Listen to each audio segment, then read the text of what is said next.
આજરોજ વિશેષ મુલાકાતમાં આપણે સુરત મહાનગરપાલિકાના કમિશનર શાલિનીબેન અગ્રવાલ સાથે વાતચીત કરવા માટે આવ્યા છે. તેમણે 3 વર્ષથી વધુ સુરત મહાનગરપાલિકાની જવાબદારી નિભાવી છે. તેમના સાથે કેટલીક વાતચીતો કરીશું, કારણ કે તેમની બદલી વડોદરા ખાતે થઈ છે અને તે બાબતે આપણે મેડમ, સુરતમાં 3 વર્ષથી વધુ તમે ફરજ બજાવી છે. સુરતના અનુભવ વિશે તમે શું કહો છો?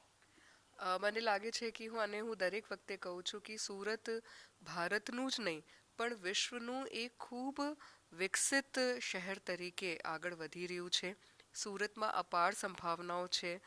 વર્લ્ડ ક્લાસ સિટી અને ગ્લોબલ સિટી અને ફ્યુચરિસ્ટિક સિટી કહીએ તો સુરત એની તરફ ખૂબ ઝડપથી આગળ વધી રહ્યું છે. સુરતના જો વિકાસની ગાથા છે, આમાં સુરતના લોકોનું પોઝિટિવ હકારાત્મક વલણ અને એમના સાથે સાથે એમનું નેશનલ અને ઇન્ટરનેશનલ વિઝન સિટીના ગ્રોથ માટે ખૂબ જ અગત્યનું રોલ ભજવે છે. એટલે મારું જો સુરતમાં એક્સપિરિયન્સ રહ્યું છે એટલા વર્ષોનું, ખૂબ વિઝનરી અને ખૂબ પરફોર્મન્સ ઓરિએન્ટેડ અહીંયા કાર્યકાલ રહ્યું. અને આમાં સુરત પાસેથી મને નેશનલ અને ઇન્ટરનેશનલ વિઝન એક જોવાનું મળ્યું છે, જે આવનાર ભવિષ્યમાં મને પણ ખૂબ કામ લાગવાનું છે. સુરત મહાનગરપાલિકાનું જે પ્રોજેક્ટનું બજેટનું વજન હતું એ હજુ સુધી એ કાગળ પર આવ્યું નહીં હતું. તમારા આવ્યા પછી એ કાગળ પર લાવ્યા છો. કેવી રીતે તેનો અનુભવ લાગે? સુરતમાં ચૂંકી 10 વર્ષમાં જ સુરતની પોપ્યુલેશન ડબલ થઈ ગઈ છે અને અત્યારે 8th લાર્જેસ્ટ સિટી તરીકે કામ કરી રહ્યું છે. અહીંયા સમગ્ર ભારત દેશમાંથી લોકો આવીને બેટર એમ્પ્લોયમેન્ટ અને બેટર ક્વોલિટી ઓફ લાઈફની દિશામાં આગળ કામ કરે છે. એટલે કોર્પોરેશનના જો કામો છે એમનું ખૂબ ઝડપથી વ્યાપ વધી રહ્યું છે. નેચર ઓફ વર્ક ખૂબ ઝડપથી વધી રહ્યા છે. એટલે જો વહીવટી ભવન છે એ સુરતનું એક ખૂબ મોટું આઇકોનિક બિલ્ડિંગ છે. અને એમાં માનનીય વડાપ્રધાનશ્રીનું વિઝન છે કે સેન્ટ્રલ ગવર્મેન્ટ હોય કે સ્ટેટ ગવર્મેન્ટ હોય કે લોકલ બોડી હોય, બધા જ લોકો એક જ જગ્યા ઉપરથી કામ કરે. એ વિઝન સાથે ટ્વિન ટાવર જેવું આ જો વહીવટી ભવન છે એ ખૂબ ઝડપથી આમાં કામ કરવામાં આવી રહ્યું છે. ટૂંક સમયમાં એનું જો સિવિલ કન્સ્ટ્રક્શનનું કામ છે એ પૂરું થશે અને ત્યાર પછી અંદરના જો ઇન્ટિરિયર્સ અને ઇલેક્ટ્રિકલનું કામ ચાલુ થશે. બટ આવનાર ભવિષ્યમાં આ જો સુરતનું નવું આઇકોનિક વહીવટી ભવન છે એ ગુડ ગવર્નન્સની દિશામાં સમગ્ર ભારત દેશમાં એક ખૂબ સારું દાખલો પૂરું પાડશે. મેડમ, ડુમસ સી ફેસનું પણ કામ ખૂબ જ ઝડપી રીતે તમારા રાજ્યમાં થયું છે. વર્ષોથી કાગળ પર હતું, પરંતુ આવનારા સમયમાં સુરતીઓને તેનો કેટલો ફાયદો થશે? ડુમસ સી ફેસ સુરતીઓ માટે ખૂબ જ પસંદીદા એમની જગ્યા છે. રજાનો દિવસ હોય કે કોઈ પણ તહેવારનો પ્રસંગ હોય, હજારો લાખોની સંખ્યામાં લોકો ડુમસ સી ફેસ ઉપર જાય છે. અત્યારે ડુમસ સી ફેસનું પર કામ ખૂબ ઝડપથી આગળ વધી રહ્યું છે. કન્સ્ટ્રક્શનની કામગીરી મોટા ભાગે પૂરી થઈ ગઈ છે. હોર્ટિકલ્ચર વગેરેની કામગીરી ચાલી રહી છે. ભવિષ્યમાં ત્યાં ફરવા માટે, વોક કરવા માટે, બીચ સ્પોર્ટ્સ માટે, એક્વેરિયમ્સ માટે, એક્વા થીમ ઉપર સુરત શહેરના લોકોને એક ખૂબ સારું ટુરિઝમનું સ્પોટ દરેક સુવિધા સાથે મળશે એવી દિશામાં ડુમસ સીફેસ પ્રોજેક્ટ આગળ વધી રહ્યું છે. એટલે સુરતીઓ માટે એક ખૂબ સારું પ્રોજેક્ટ રહેશે. હમણાં કેટલું કામ બાકી છે? કારણ કે એવું લોકો કહેતા હતા કે ફેબ્રુઆરી સુધીમાં કામનો નિકાલ થઈ જશે, પણ તો હજુ કેટલું બાકી છે?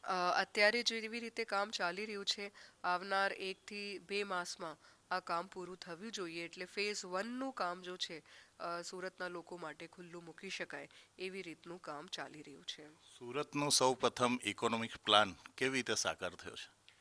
માનનીય વડાપ્રધાન શ્રી કહે છે કે શહેરો આવનાર વર્ષોમાં ભારત દેશના વિકાસના ગ્રોથ ઇન્જન બનવાના છે. અને ભારત સરકાર શ્રી અને નીતિ આયોગના માર્ગદર્શન હેઠળ પ્રથમવાર શહેરોનું ઇકોનોમિક ડેવલપમેન્ટ પ્લાન અને શહેરોને કેન્દ્રમાં રાખીને રિજનલ ઇકોનોમિક ડેવલપમેન્ટ પ્લાન બનાવવાની શરૂઆત થઈ હતી. અને સુરતમાં પણ આ પહેલ કરવામાં આવી હતી. નીતિ આયોગ, ગુજરાત સરકાર શ્રીના માર્ગદર્શન હેઠળ આ સુરતનું ઇકોનોમિક રિજન પ્લાન બનાવવામાં આવ્યું હતું. દક્ષિણ ગુજરાતનું પ્લાન હતું અને માન્ય મુખ્યમંત્રીશ્રીના વરદ હસ્તે આ પ્લાન લોન્ચ કરવામાં આવ્યું હતું.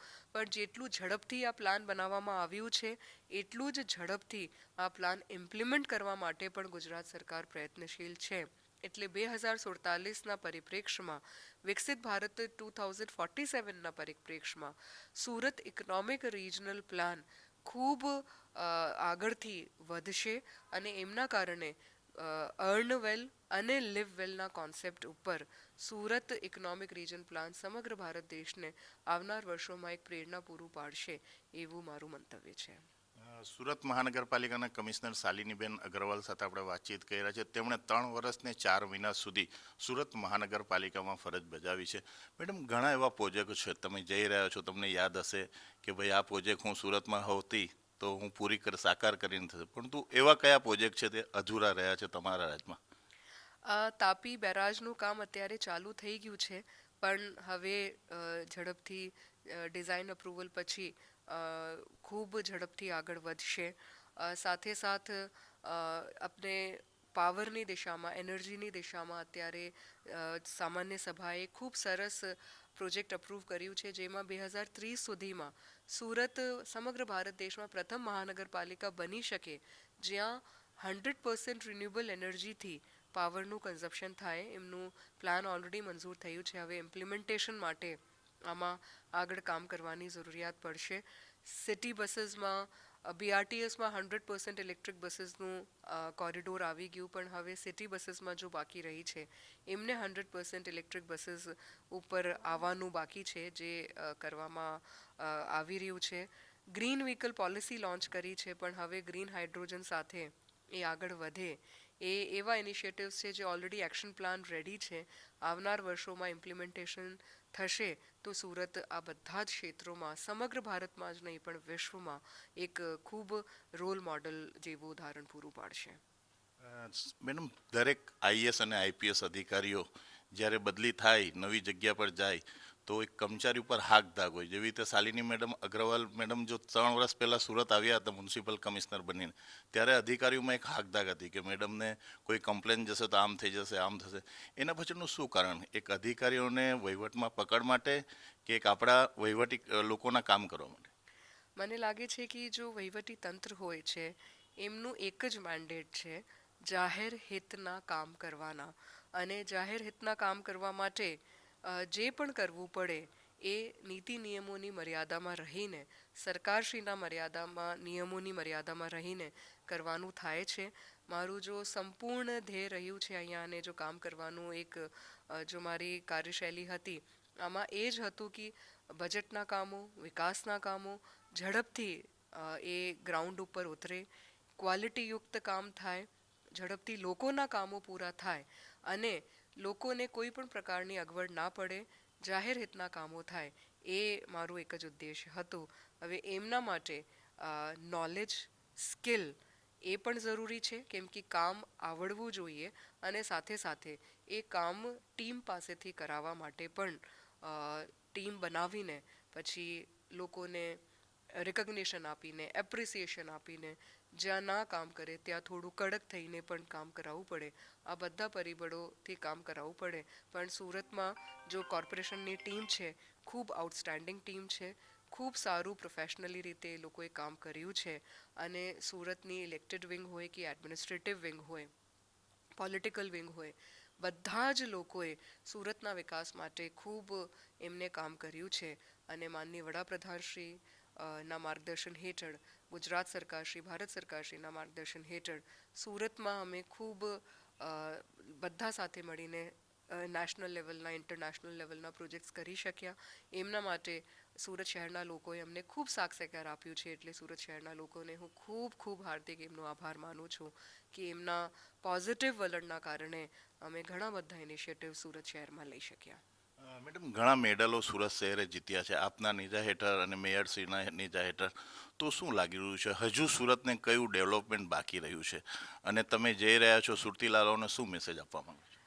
સુરતીલાલોને હું એક જ મેસેજ આપવા માંગીશ કે આ બધાનું વિઝન બહુ જ મોટું વિઝન છે, અને આ બધાથી અમને ખૂબ શીખવાનું મળ્યું છે.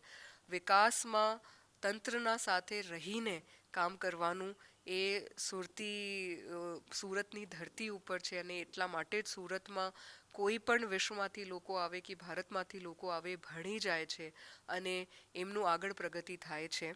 એટલે સુરતના લોકોનું દિલ અને વિઝન આ બંને જ ખૂબ મોટા છે. સુરતી લોકો કામ પણ કરે છે, સાથે સાથે લાઈફને એન્જોય પણ કરે છે. ખાવાનું, રમવાનું, તહેવારોને એન્જોય કરવાનું, એટલે એ પણ હું શીખીને જાઉં છું કે લાઈફને એન્જોય કામના સાથે કેવી રીતે કરવું. અને સાથે સાથ જેટલા પણ મેડલ્સ મળ્યા એ સુરતના શહેરના લોકોનું આમાં પરિશ્રમ છે, એમની સહભાગિતા છે. એટલે તમામ મેડલ્સ સુરતના લોકોને અર્પણ કરીએ છીએ. ભવિષ્યમાં પણ સુરત દરેક ક્ષેત્રમાં નવા નવા ઇનિશિયેટિવ્સ આયામો લેતા રહેશે અને ગુજરાતમાં જ નહીં પણ ભારત દેશમાં દરેક ક્ષેત્રમાં સુરત એક વિકાસનું અને ગવર્નન્સનું શહેર તરીકેનું રોલ મોડલ બનશે એવી મને ખાતરી છે અને વિશ્વાસ પણ વ્યક્ત કરું છું. મેડમ, આગામી દિવસોમાં સુરત મહાનગરપાલિકાનું બજેટ રજૂ થવા જઈ રહ્યું છે. આવનાર અધિકારીઓ ટૂંક જ સમયમાં બજેટ કરશે તો તમને શું લાગી રહ્યું છે, કયા એવા મુદ્દાઓ જે બજેટમાં આવરી રહેવા જોઈએ? ભારત સરકાર અને ગુજરાત સરકારના જો પ્રાયોરિટી સેક્ટર્સ છે, સ્પેશિયલી વિકસિત ભારત 2047ને લઈને, વિકસિત ગુજરાત 2047ને લઈને, અને સાથે સાથ હવે સુરત ઇકોનોમિક રિજન પ્લાન પણ છે 2047ને લઈને, એટલે ગાઈડલાઈન છે એ પ્રમાણે આ બજેટ જો છે રજૂ થશે. અને ગુજરાત સરકારશ્રીની પ્રાયોરિટી, ભારત સરકારશ્રીની પ્રાયોરિટી, સુરત શહેરના લોકોની પ્રાયોરિટી અને સુરત શહેરને વર્લ્ડ ક્લાસ ઇન્ફ્રાસ્ટ્રક્ચરની દિશામાં જે આગળ લઈ જવાનું છે, એમના માટે physical infrastructure, social infrastructure, all inclusive development, જેમાં સમાજના દરેક વર્ગને આવરી લેવામાં આવે, એ બધાને જ બેલેન્સ કરીને એક પોઝિટિવ બજેટ, જેમાં રેવન્યુ ઉપર પણ પ્રાધાન્યતા આપવામાં આવે, એવું મને લાગે છે કે એક સમતોલિત બજેટ રજૂ કરવામાં આવશે. અને આવનાર અધિકારીઓશ્રી ખૂબ જ કુશલ છે, નિષ્ણાત છે, એટલે ખૂબ સારું બજેટ એમના તરફથી સુરત શહેરના લોકોને આપવામાં આવશે.